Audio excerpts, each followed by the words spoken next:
Watching Cody Rhodes do his work with a torn pectoral muscle was unbelievable, to say the least. Knowing what he was going through, I was listening to a doctor talk about that injury, and if the injury, hadn't cooled down to the point where it would really change the way things would go if Cody went into that match. He said that as long as it didn't cool down too much, Cody would be okay. And I'm sure that didn't have anything to do with how much pain Cody was going through, how much pain he was dealing with in a match like that. I tore my tricep, and brother, they had to put me on some drugs so bad because that thing was hurting. So I think they put me on Dilaudid because it was hurting so bad. So I can only imagine what a pectoral muscle would feel like, being such a big muscle, and you can see all the blood flow in the muscle as well. um, to go out there and suck it up and pull that off, it just shows me what Cody Rhodes come from, as far as his DNA, what's in his blood, old school. That's the way we did it back in the day. As far as you know I can't remember calling in it, you know, a show. I can't remember calling in and saying, "Man, I can't make it today." Let alone Uh, being in the main event, right? let alone being in the main event, in that situation right there. So for me, I got nothing but love, nothing but respect for Cody Rhodes for going out there and doing that and putting his body on the line for what he loves. But more importantly, he was not going to let the fans down. He was going to go out there and give those that WWE universe that that right now they're giving Cody Rhodes everything, man. They're giving him every ounce of love to keep him going, to let him know that, hey, we appreciate you. So for Cody to come out and do that, there again, man, nothing but major props to Cody Rhodes. Yes, Stellar Justin Lopez says two things. One, Cody became a bigger star by just working that match. Two, WWE had an out with that visual. Did it hurt Seth losing to a guy with one arm? Let's take the first part of that first. I do think this elevated Cody Rhodes. Like working that match with that visibly gruesome injury, right? Like it'd have been one thing if he had a torn bicep and you couldn't really see it, or a torn pectoral and you couldn't really see it, right? But the visual of it was so, like, I remember showing it to my wife and she's like, "Oh God, don't show that to me. I'm eating." Right? Like it has a visceral reaction when you see it. So the fact Yeah. that he was able to battle through that match, and let me ask you this from a wrestler standpoint, does it make the psychology of a match that much easier when you have such a visible injury? Because they did a lot of work on that. Seth would attack it with the kendo or with the sledgehammer, or stomp on it, or throw him into the cage. Like it kind of makes the psychology all that much easier, right? Yeah, it makes the psychology a little bit easier, but it doesn't make it hurt any less. Right. You know exactly what you're going into in a match like that. You know it's going to be a lot of pain involved, but that's when you bite down and suck it up, and man, you just want to get to that 1, 2, 3, that bail. That's all you're thinking about getting to. But you're going to go through a lot of hell getting to that point. Um, and for me, yeah, Cody. Did a hell of a job. But on the other hand, does it hurt Seth Rollins? That. I think that's the real question. Does this hurt Seth Rollins? Let me tell you something right now. Seth Rollins get the title back around his waist. Do you think you're going to remember this match or be thinking about it?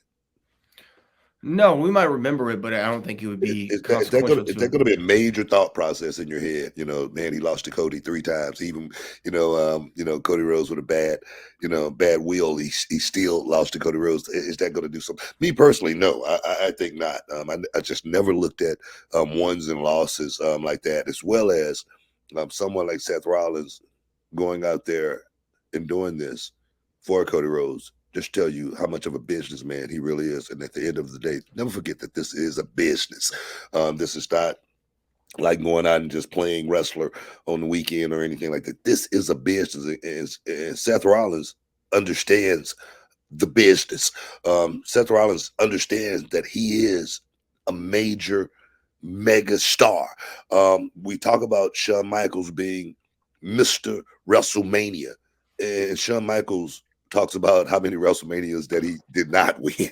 Okay, it wasn't about him being Mr. WrestleMania because he won the match. It was about the body of work that he displayed over that period of time, and that's what made him a mega superstar. And I think Seth Rollins is pretty much cut from that same cloth. I think not. I don't think it hurt him at all. I don't think it hurts him at all either. I mean, I go back to 2005, I guess it was. Triple H lost the world title to Batista at WrestleMania 21 and then lost to him subsequently two more times in a row on pay-per-view after that.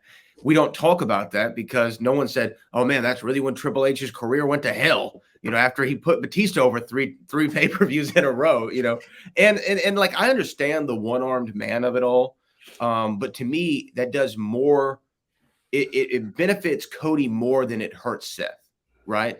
And when you look at the business, you have to do like a risk reward ratio, and the reward of Cody winning with the being the one arm man does way more for him than it does hurt Seth for losing. So I'm kind of in agreement with you. In 3 weeks, we might still be talking about the match, but the only thing people are going to say is, "Man, how awesome was Cody?" Right? They're not going to say how weak did Seth look. Or not just how awesome was Cody. What How man? awesome was the match? What a match! Yeah, good That's point. what I mean because Cody since making his return, I tell you he's been a Picasso, man. He's been painting some of his best work, man, on a blank canvas, and for me personally, I really feel like it's that time away and being able to go out there and really regroup and try to figure out, okay, what is this all about? I really feel like that time in AEW helped him a whole lot as well, especially that time in AEW on his way out when those fans turned on him and was like, I'm sure he had an epiphany at that time. It was like an eye opening experience, and it was like, okay, let's figure this out. And I think Cody's the type he's not going to quit. Cody's the type to say, just like when he left WWE, I'm going to show you how good I really am. I appreciate that. Yeah, Joe's going to be on you at the end of the day, right? I agree, but let me ask you this. So I don't want to compare his run right now too much to the legends of the past, but there is a similar situation with him and Steve Austin, right? Steve Austin was running hot with the IC title. He goes into SummerSlam program with Owen Hart, and he's almost as hot as he ever had been up to that point. And Owen and he have that accident in the ring where it hurts Steve's neck. Steve has to go out and be on the shelf for several months for a surgery, right? And it kind of slowed his progression to getting to that top spot due to the injury. Are we worried at all about Cody Rhodes?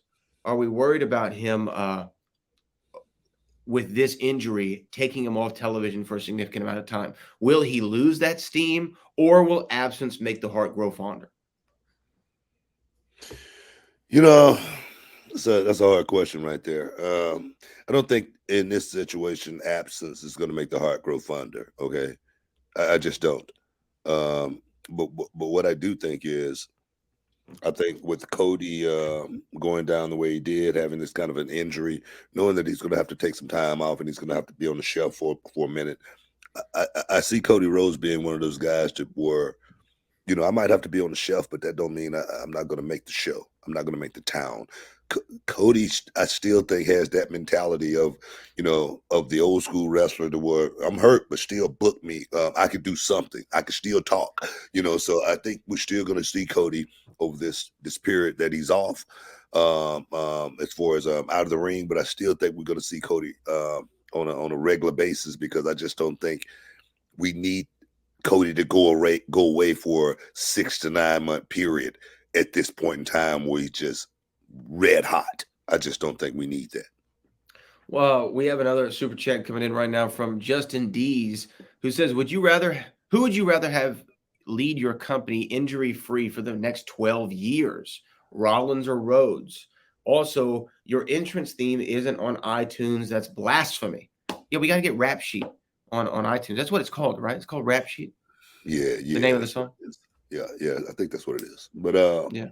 But as far as which injury-free next 12 years? Both of them. No, that's what I'm saying. I mean, that's the way I would answer that question. I need 10 Cody Rhodes. I need 10 Seth Rollins to be able to make this company exactly what I need. I need a few Sami Zayns. You know what I mean? I need a few Kevin Owens, in order to really make this thing work, because those guys understand the business. What's up, this Booker T, two-time Hall of Famer. I know you're checking out the Shine, checking out the Gloss. I want to thank you guys for checking out Row on YouTube. Hey, don't forget to click and subscribe to check out all the latest content right here each and every week. Now, can you dig that, sucker?